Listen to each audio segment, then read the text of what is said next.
Men's basketball. CU Buffs put clamps on Harvard to improve to 4-0. Why the Buffs won? CU has a season-low 13 turnovers, finished 9 for 19 from long range, and out-rebounded the Crimson 43-30. 3 stars. 1. Andrei Jakimovsky. The graduate transfer led all scorers with 20 points and shared CU's rebounding lead with 7. 2. Elijah Malone. CU center went 5 for 9 from the floor and 6 for 6 on free throws, posting 16 points and 7 rebounds. 3. Javen Ruffin continued his comeback season by going 4 for 5 from the floor and 5 for 5 on free throws, finishing with a career-high 15 points. Up next, aloha to the Maui Invitational. The Buffs begin a run of 3 games in 3 days at college basketball's premier multi-team event against Michigan State on November 25. The blueprint early was following the format from the bulk of the first 3 games for the Colorado men's basketball team.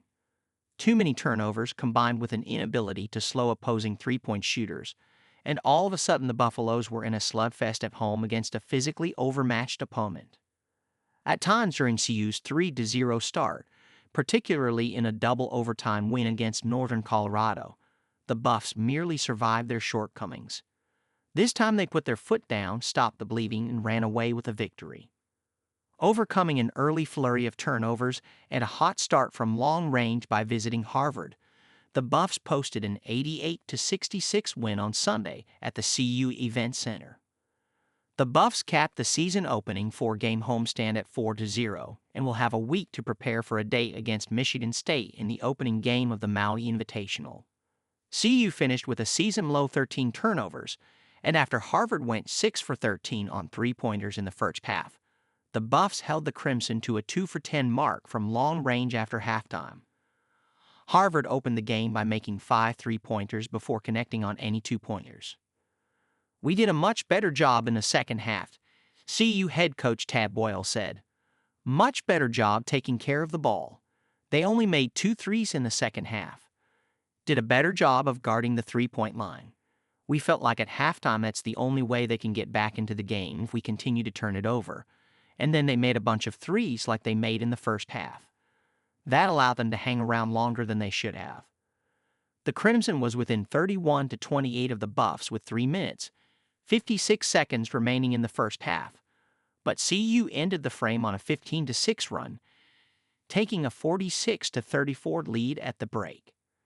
CU pushed its lead to 17 early in the second half before the Crimson rallied, using a 14-3 run to get within 56-50 with 11:22 remaining. But CU answered with a 21-4 run that sealed the win. The Buffs committed 6 turnovers within the first 10 minutes, setting a pace for their second 20-turnover game in 4 outings.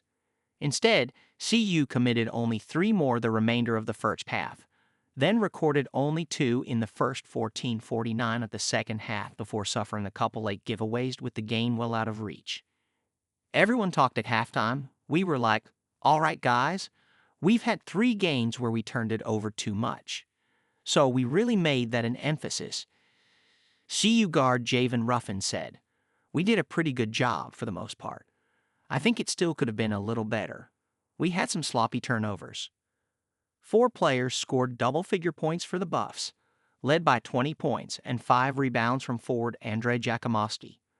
Elijah Malone went 6 for 6 on free throws with 16 points and 7 rebounds, and Ruffin scored a career-high 15 points while adding 4 assists. The Buffs topped the 50% mark from the floor for a second consecutive game, finishing at 518, and went 9 for 19 on three-pointers. CU continued a solid opening run on the boards, out-rebounding Harvard 43-30. Yet the Buffs know that following a week of practice, they no longer will hold an automatic physical advantage once they line up against the elite competition in store in Maui.